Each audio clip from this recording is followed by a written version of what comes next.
Good afternoon आप सभी को। आज की क्लास के लिए आज हम लोग इतिहास के कालखंड में गुप्त शासकों के बारे में पढ़ेंगे। जैसा कि पहले की क्लास में हम लोग पढ़ चुके कुषाण वंश के बारे में। कुषाण वंश के बाद अब गुप्त शासकों के बारे में हम लोग पढ़ेंगे, जिनमें श्रीगुप्त, घटोत्कच, चंद्रगुप्त प्रथम, उसके बाद समुद्रगुप्त और समुद्रगुप्त के बाद चंद्रगुप्त द्वितीय, इन सब के बारे में हम लोग पढ़ेंगे। ठीक है, आज हम स्टार्ट करते हैं शक वंश। शक वंश सॉरी गुप्त वंश।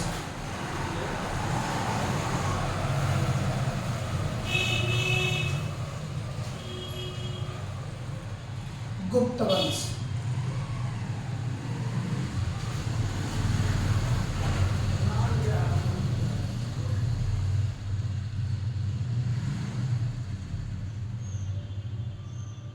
डायनेस्टी। ठीक है, गुप्त डायनेस्टी यानी कि गुप्त वंश।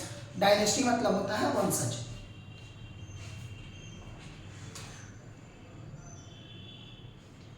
इस वंश के अगर हम संस्थापक की बात करें तो इस वंश का संस्थापक श्रीगुप्त था।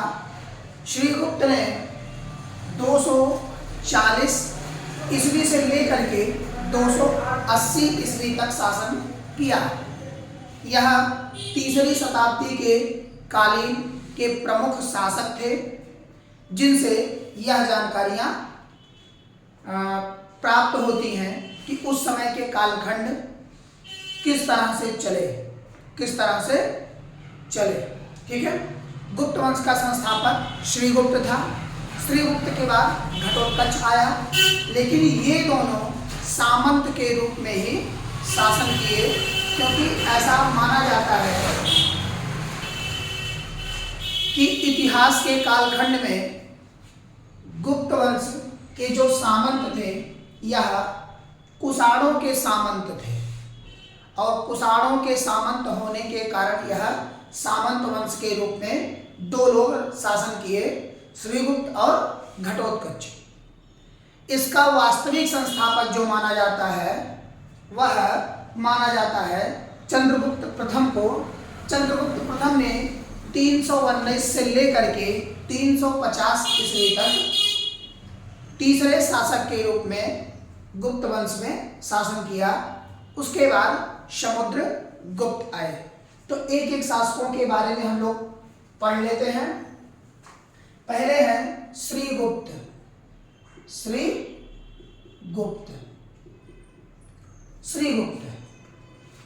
इनका जो कालखंड रहा यह 240 एडी से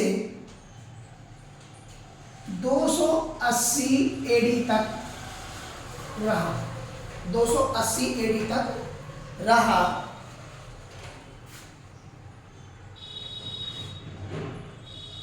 यह वैश्य थे तथा विष्णु के उपासक के रूप में विष्णु के उपासक भी थे। विष्णु के उपासक थे। ठीक है, इन्होंने क्या किया, जो अपनी राजधानी बनाया, तो जैसे कि आप लोगों ने देखा होगा कि इतिहास में हम लोगों ने जब पढ़ा आगे की तरफ, चाहे वो हर्यक वंश हो, चाहे मगध वंश हो, नंद वंश हो, कुषाण वंश हो, शक वंश हो, पहलव वंश हो, ये सारे के सारे अपनी राजधानी उत्तर भारत में बिहार को ज़्यादा प्रायोरिटी इन लोगों ने दिया। लेकिन गुप्त वंश वालों ने ऐसा नहीं किया। इन्होंने उत्तर प्रदेश को ज़्यादा महत्व दिया। उत्तर प्रदेश को ज़्यादा महत्व दिया तथा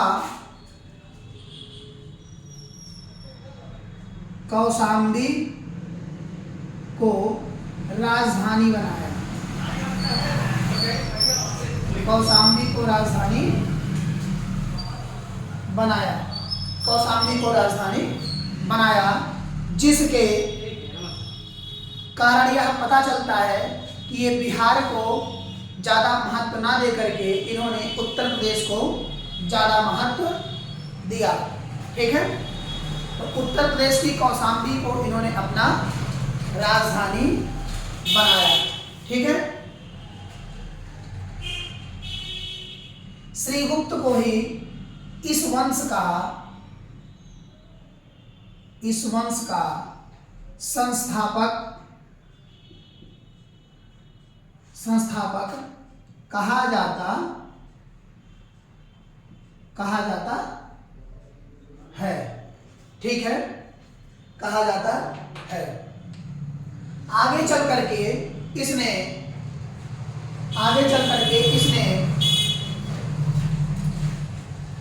महाराज की उपाधि धारण की, जो सामंतों की उपाधि थी। तो महाराज की उपाधि धारण की तथा मगध में मंदिर का निर्माण करवाया और उस मंदिर के सेवा के लिए 24 गांव को इसने मंदिर को दान दिया। ठीक है, इसने उपाधि महाराज की धारण की, जो सामंत की उपाधि थी, यानी कि सामंत के रूप में इसने महाराज की उपाधि धारण की। इसे वास्तविक राजा के रूप में नहीं देखा गया, क्योंकि घटोत्कच और श्रीगुप्त इन दोनों ने मिलकर के सामंत के रूप में ही अपने शासन का निर्वहन किया। मगध में मंदिर का निर्माण तथा उसके पालन के लिए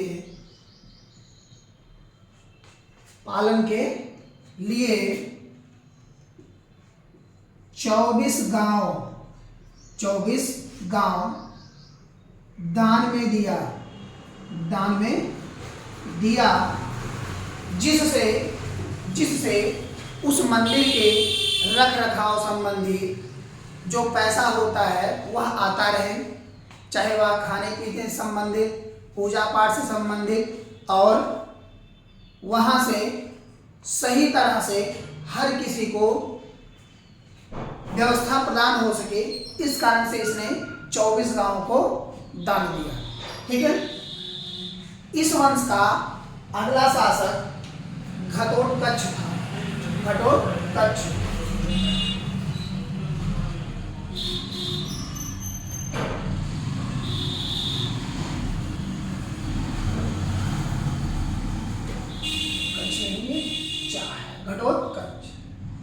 यह 280 से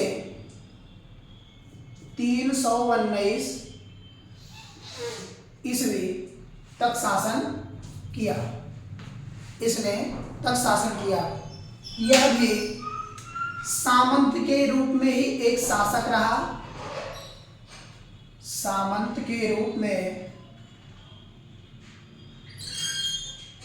रूप में एक शासक रहा और उपाधि इसने भी महाराज की धारण की। महाराज की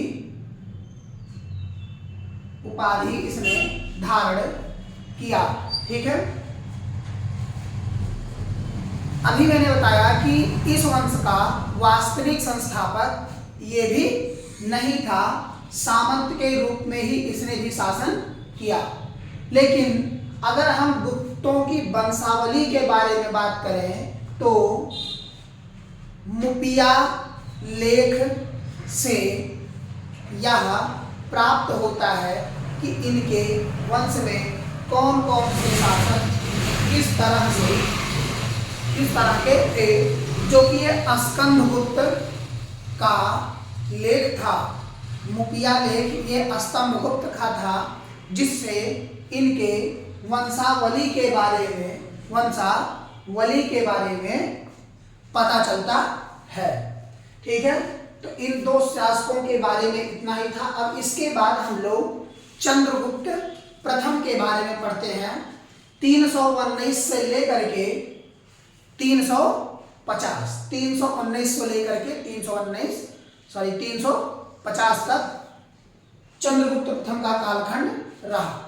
अब उनके बारे में हम पढ़ लेते हैं। तो यहां तक आप सभी के समझ में आ गया होगा।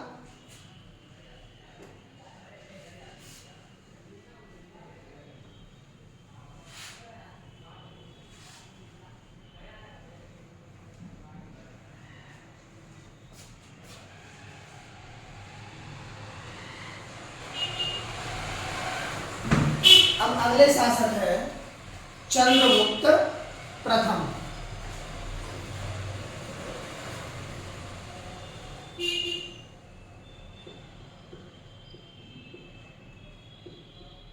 चंद्रगुप्त प्रथम, इनके हम कालखंड की अगर बात करते हैं तो यह 319 ईस्वी से 350 ईस्वी तक शासन इन्होंने किया। इसे गुप्त वंश का वास्तविक संस्थापक कहा जाता है।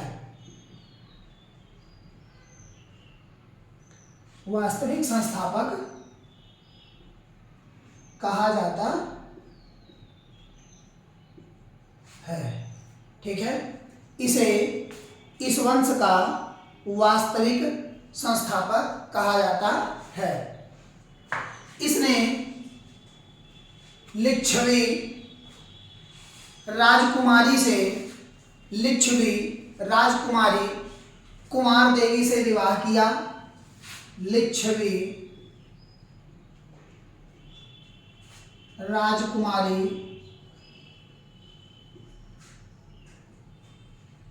कुमार देवी से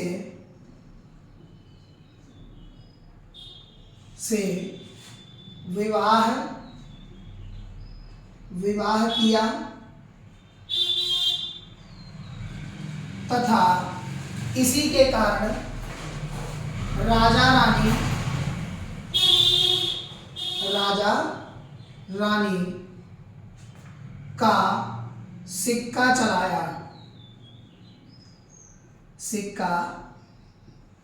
चलाया।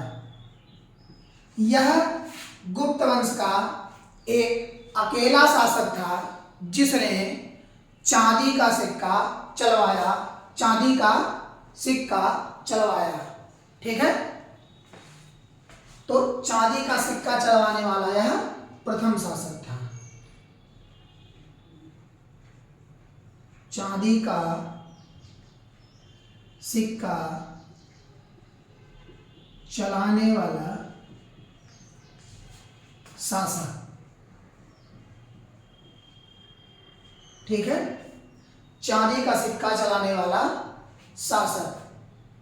जब इसने अपना राज्याभिषेक करवाया 319 ईस्वी में, तो इसी समय इसने गुप्त संवत के रूप में चलाया। जैसे कनिष्क ने 78 यानी कि संवत चलाया, उसके बाद विक्रम संवत इन्होंने 57 से चलाया। ठीक है, इसी तरह इसने गुप्त संवत चलाया। गुप्त संवत चलाया जो 319 एडी अर्थात ईस्वी का चला हुआ था। ठीक है, उसके बाद इसने महाराजाधिराज की उपाधि भी धारण की। महाराजाधिराज की उपाधि, महाराजाधिराज धीराज की उपाधि, महाराजा धीराज की उपाधि धारण किया, धारण किया। ठीक है। अब इसके बाद हम इनके बारे में इतना ही था, चंद्रगुप्त प्रथम के बारे में। अब इसके बाद हम लोग समुद्रगुप्त को पढ़ते हैं। ठीक है।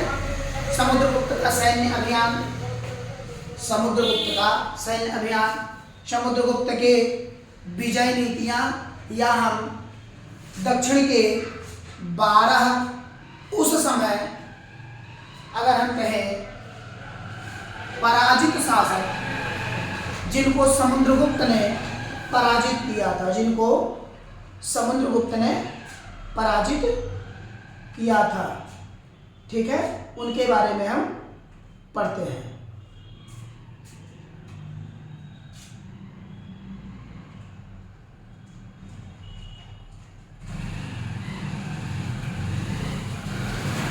तो अब हेडिंग डालेंगे समुद्रगुप्त, समुद्रगुप्त।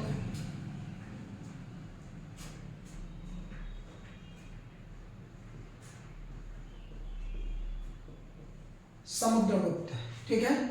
समुद्रगुप्त का शासनकाल 350 ईस्वी से 375 ईस्वी तक रहा, 375 ईस्वी तक रहा। ठीक है। यह कुमार देवी का पुत्र था, कुमार देवी का पुत्र था। अतः यह खुद को लिच्छवी दौहित्र कहता था, लिच्छवी दौहित्र कहता था, अर्थात लिच्छवी का नाती, लिच्छवी का नाती। ठीक है। अगर इनके हम बचपन की बात करें तो इनके बचपन का नाम कांच था, कांच। इनके बचपन का नाम कांच था।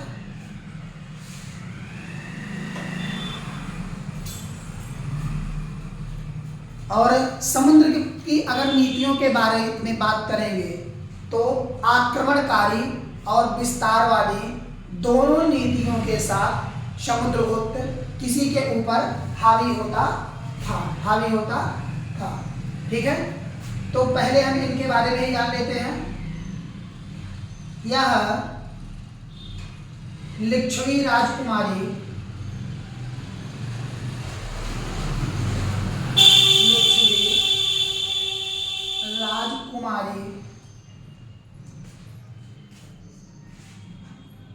कुमार देवी का पुत्र था। इसी पुत्र होने के कारण यह अपने आप को लिच्छवी दौहित्र कहता था, लिच्छवी दौहित्र, जिसका शाब्दिक अर्थ होता है, जिसका शाब्दिक अर्थ होता है लिच्छवी का नाती, लिच्छवी का नाती।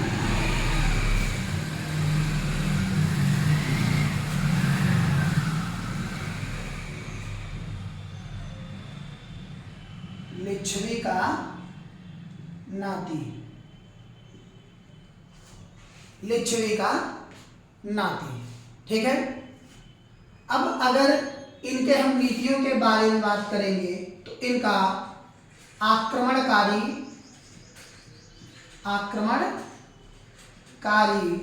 तथा विस्तारवादी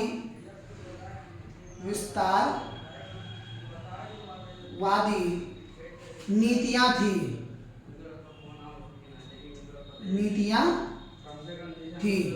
यानी कि आक्रमणकारी और विस्तारवादी नीतियां थी। अब इनके सैन्य अभियान के बारे में हम लोग पढ़ लेते हैं। ठीक है। उसके बाद देख लेंगे कि 12 ऐसे शासक जो दक्षिण भारत में इनसे पराजित हुए थे। ठीक है, उनके बारे में हम लोग देख लेते हैं, एक एक करके देखते हुए चलते हैं। ठीक है, तो पहले हम इनके सैन्य अभियान को देख लेते हैं। यहाँ तक आप सभी के समझ में आ गया होगा, यहाँ तक कोई दिक्कत नहीं होगी। अब हम इनके सैन्य अभियान के बारे में देखते हैं। सैन्य अभियान,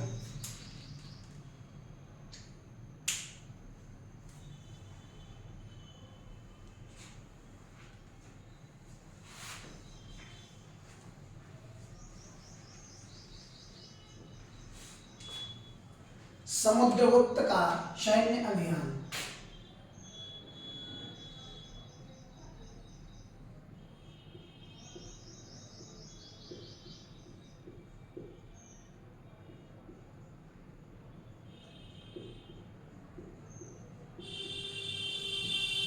सैन्य अभियान, ठीक है, इनके सैन्य अभियान के बारे में बात करते हैं।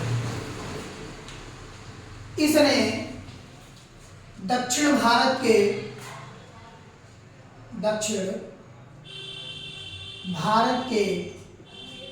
12 शासकों को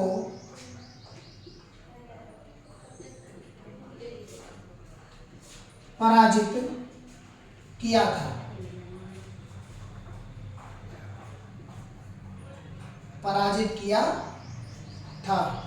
ठीक है, इसने दक्षिण भारत के 12 शासकों को पराजित किया था और इसी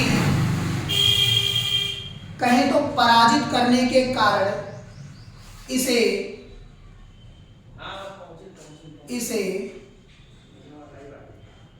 नेपोलियन कहा जाता था। इसे नेपोलियन कहा जाता था। ठीक है, कहा जाता था।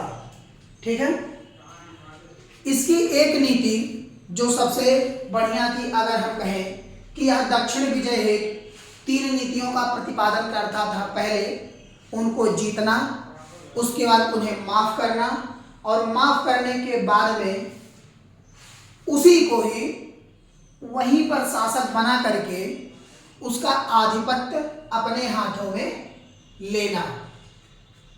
इतनी यह इसकी नीतियां थी। यानी कि वो राज्य को तुरंत क्या करता था, वापस कर देता था।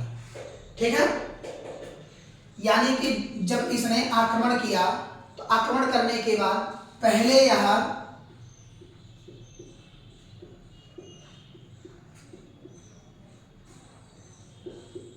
राज्य को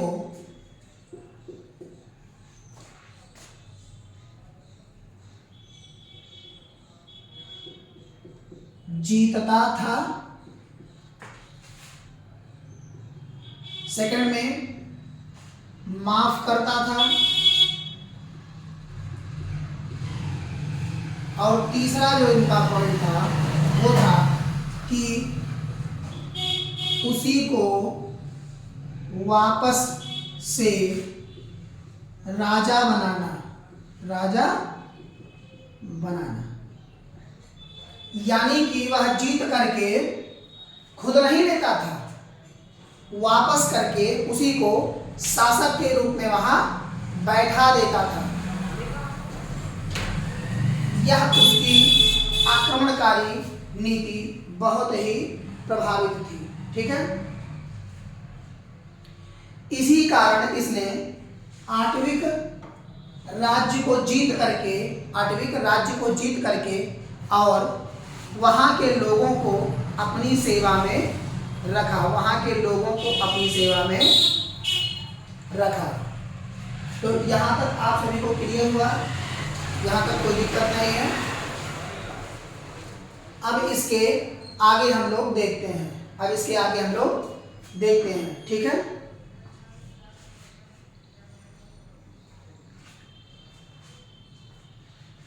अगर हम बात करें इनके युद्ध नीतियों को, तो ये जिससे जीतता था, यानी कि जिस शासक को यह पराजित करता था, उनसे संबंध भी जोड़ता था।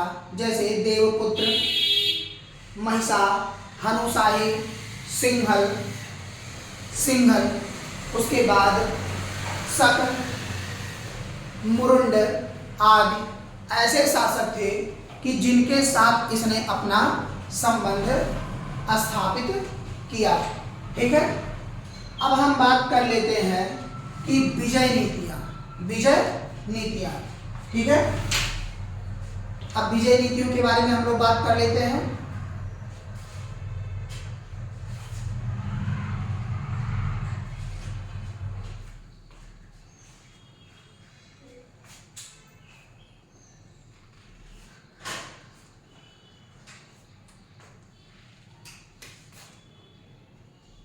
जैसा कि जब ये 12 शासकों के दक्षिण भारत को हराया तो यह ऐसा नहीं करता था कि हराने के बाद में छोड़ दे, उसके बाद चले जाओ, फिर वह उनसे कुछ लेता नहीं था। नहीं, उनसे कर के रूप में टैक्स वसूलता था।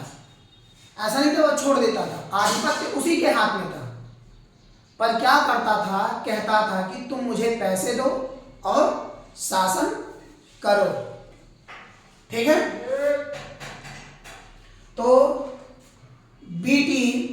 बीएस स्मिथ, इतिहासकार बीएस स्मिथ ने ही इसकी तुलना नेपोलियन से की है।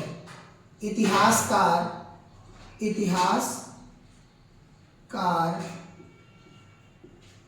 बीएस स्मिथ ने ही इसे नेपोलियन कहा है। नेपोलियन कहा है।